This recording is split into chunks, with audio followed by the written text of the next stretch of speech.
They can't win this series without street clothes. I call him Anthony Street Clothes Davis because he's always in street clothes. Jokic trying to disrupt Rondo. He puts it in. Here's Davis, 4-3 in the win. Oh, it's good! Anthony Davis has won it for the Lakers!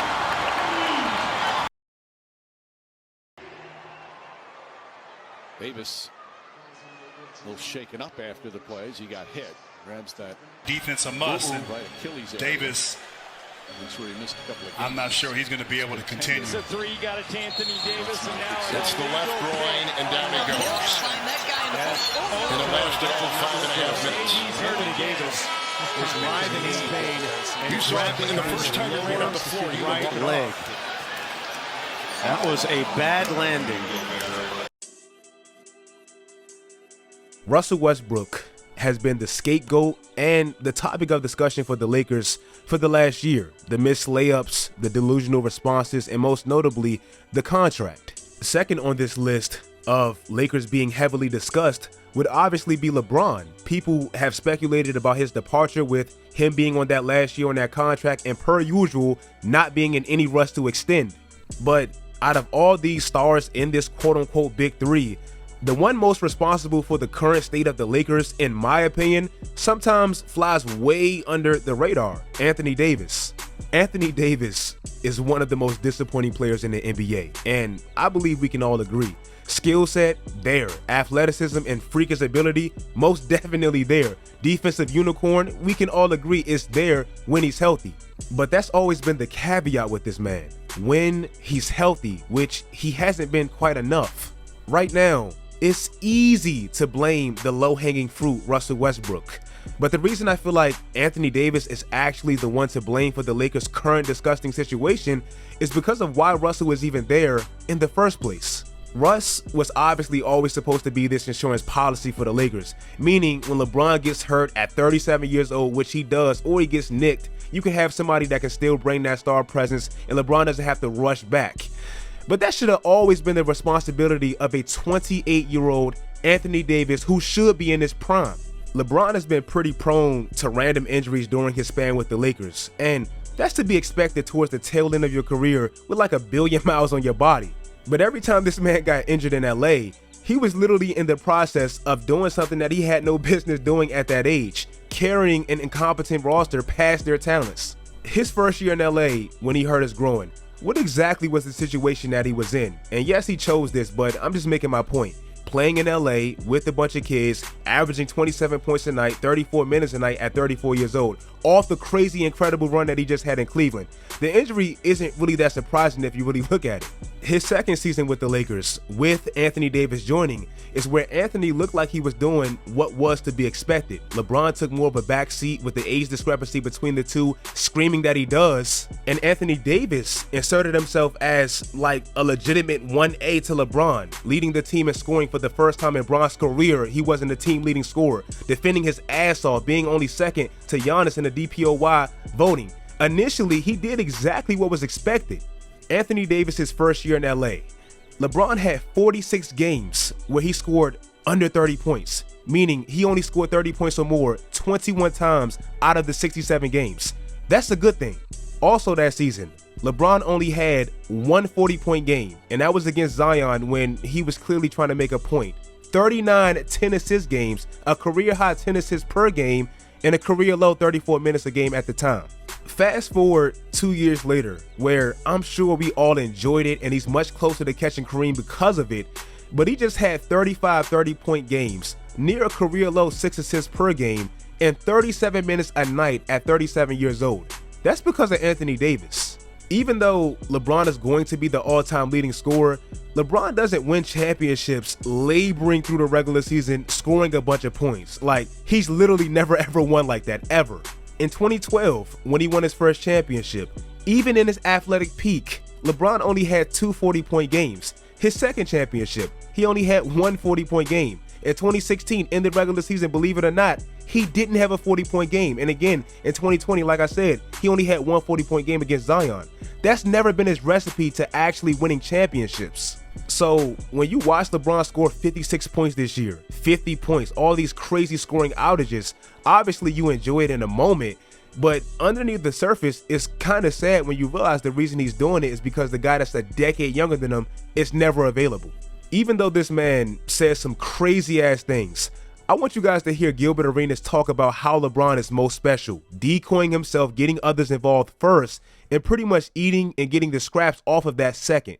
What he did, it kind of changed the series. He was playing decoy, and we thinking our game plan is shutting them down. And then he looks over at the bench and then gives them the nod. And the nod ended up subbing Ilgauskas out. We subbed out Brendan Haywood. And when Brendan Haywood subbed out, LeBron James attacked that basket.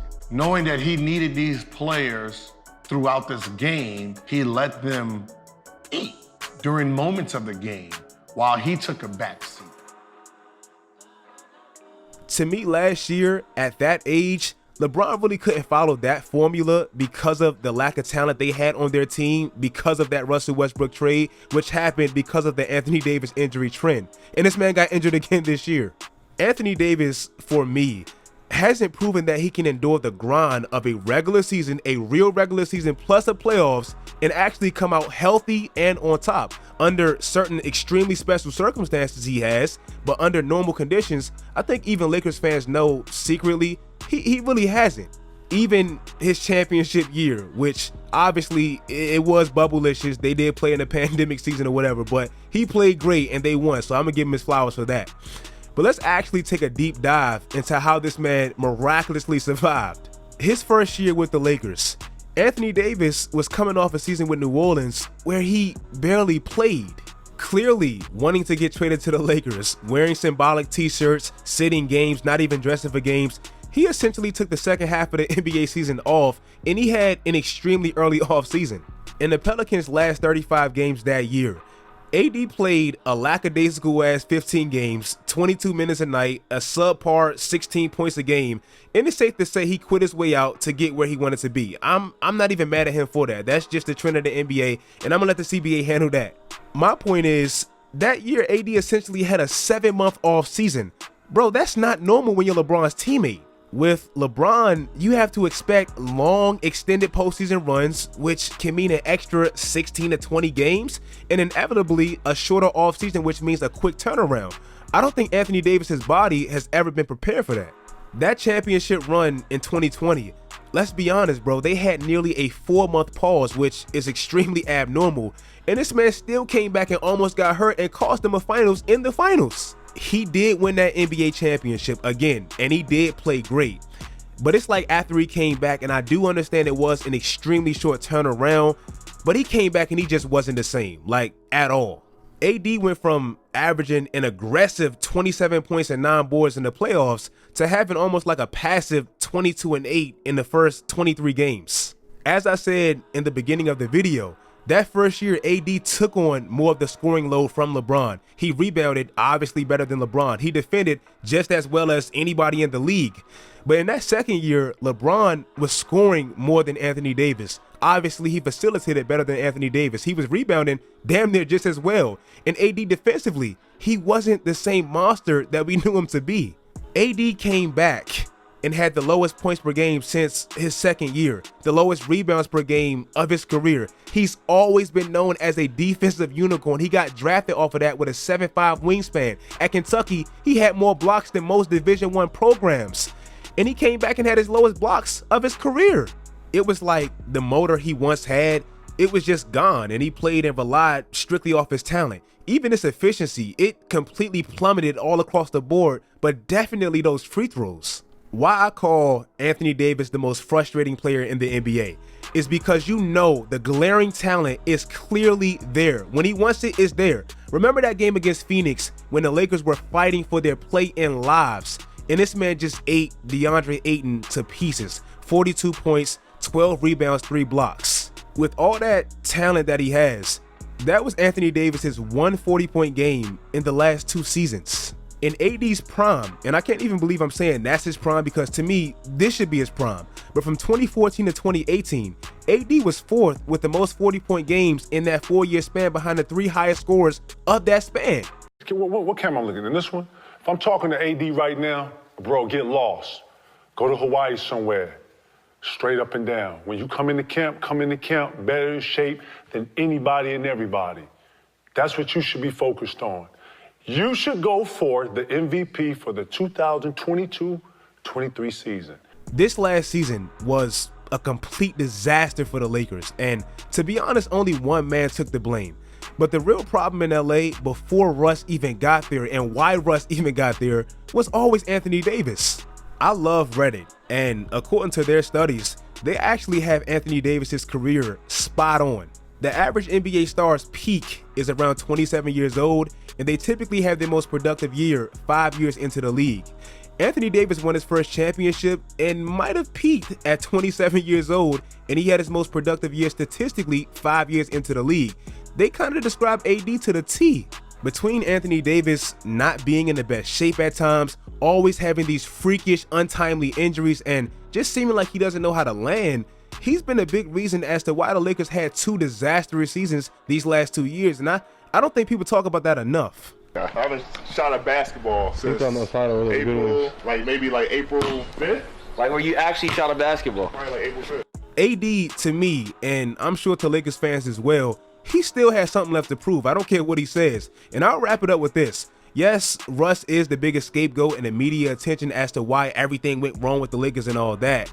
But one, let's not forget why he's even there in the first place, AD. And two, at AD's age last year, Russell Westbrook had one of the greatest MVP seasons of all time with way more miles on his body. I'll just leave it at that.